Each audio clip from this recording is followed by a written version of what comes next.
Alright guys, welcome back to chapter 3 of Future Proofing You.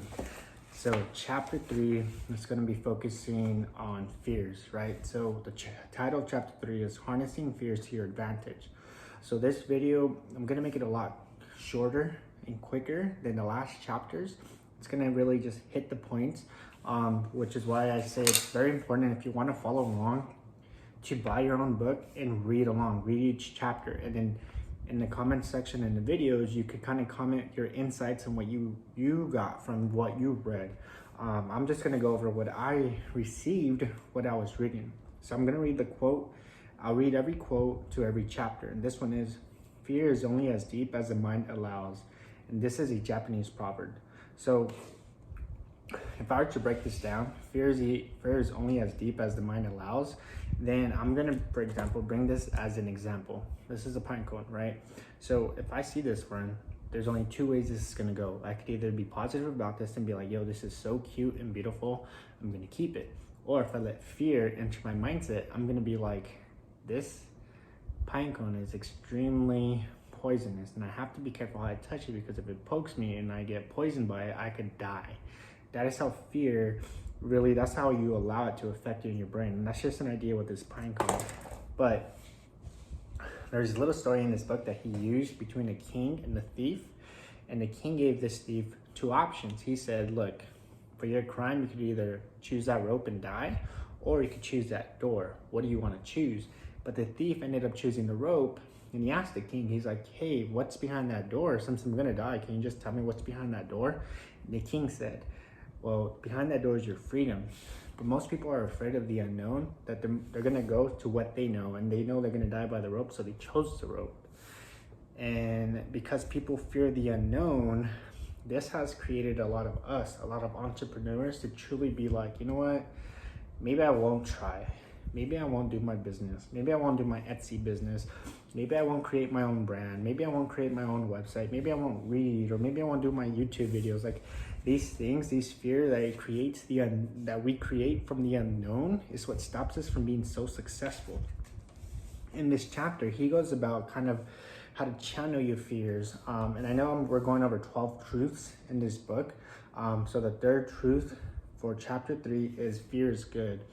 And it explains how you could change fear into a good thing. And this is very important as an entrepreneur, because we face many fears. We face many things such as like, man, if I don't succeed, I could lose everything. Or man, if I quit my job to start my business, I might not have income coming in. Like I could go homeless, I could go broke.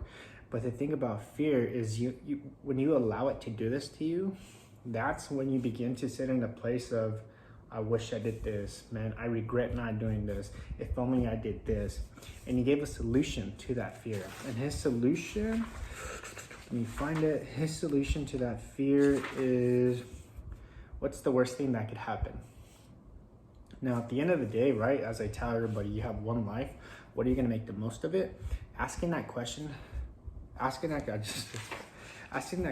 what's the worst thing that could happen, right?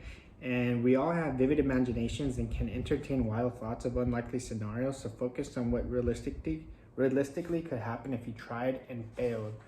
And he also gives like examples of how there's money everywhere as an entrepreneur. There's money in many places, friends, family, venture capitalists, and so forth. And these are ways we could fund our businesses.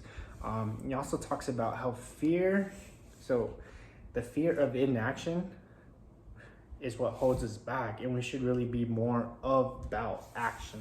So the fear of action is better than the fear of inaction, because without acting, you get nothing in return. But if you act, and all the fears just keep bubbling up and creating stories and falsely scenarios in your head, well, then you start to walk your journey and your path, and you begin to see like, man, maybe this wasn't really what I thought of it to be.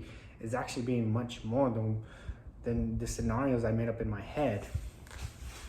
So he talks about that, talks about how you could get funded for your business, overcoming the fear of no funding. So he mentions this in his book again, just because people make the excuse that I'm never gonna find funding for my business, which is a complete lie, especially if that's your only excuse to why you're not going to start your business. Overcoming the fear of going broke. I once heard this girl talk about how money is energy. And the fear of going broke, well, you're attracting that energy. You're attracting the fear of losing your money. But if you decide that if you quit your job, then I'm truly going to make money. Once you quit your job, you're drawing that energy because you're proclaiming it like, man, I'm leaving my job to make this money. That energy itself is going to draw money.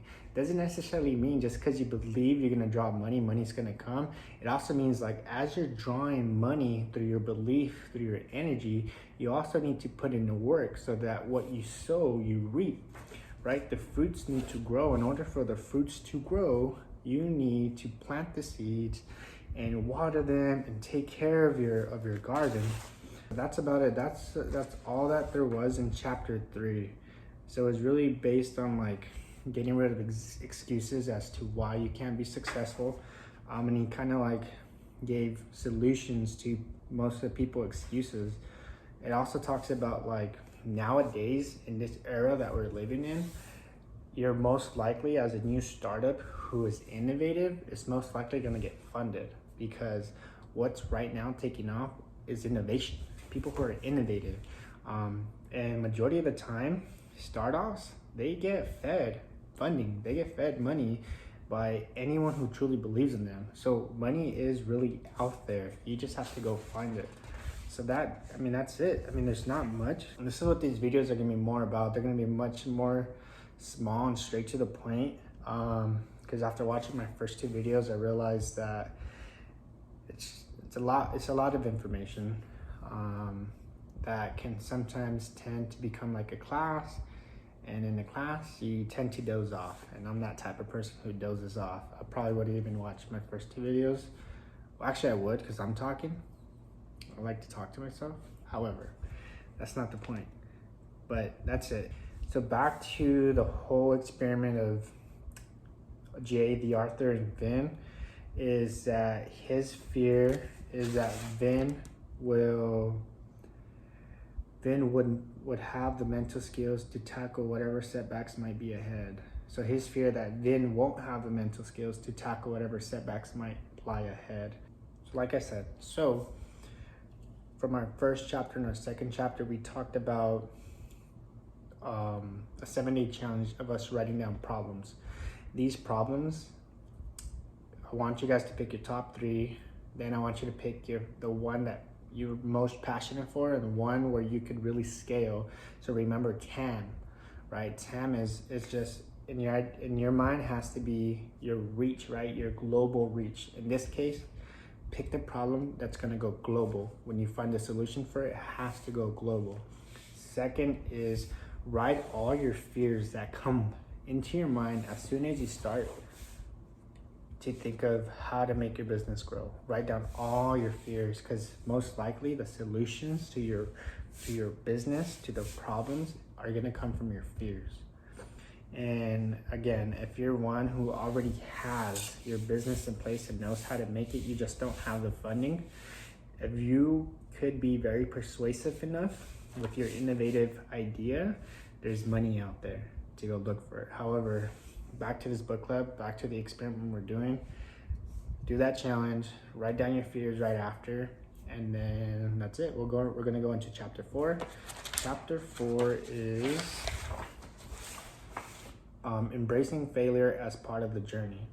So that's perfect. So we're gonna talk about failure because that's one of the top most fear a lot of us entrepreneurs that we have is failure of our business, and where that lead us. I do want to tell you a little script in this book.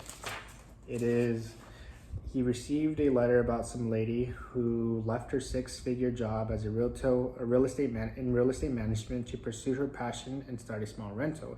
In this process, she lost her 3 Airbnbs and lost her apartment and was evicted. She went to her daughter and started crying and told her daughter, you know what, I can't do this anymore. I'm thinking of committing suicide. Then her daughter said, you're really thinking about killing yourself over money? Like yourself, you are value over money. You're much more than money. And that itself, just changing her mind to think more positive, is her daughter said, there's so many entrepreneurs who fail every day. Just because you failed now doesn't mean you have to stop. And that's it. So that's where I'm gonna leave it at. So like, subscribe, join this book club. Videos are gonna be much more shorter, straight to the point, and that's about it. Thank you for watching this. Buy your book. I'll leave a link down below in the description. And that's it.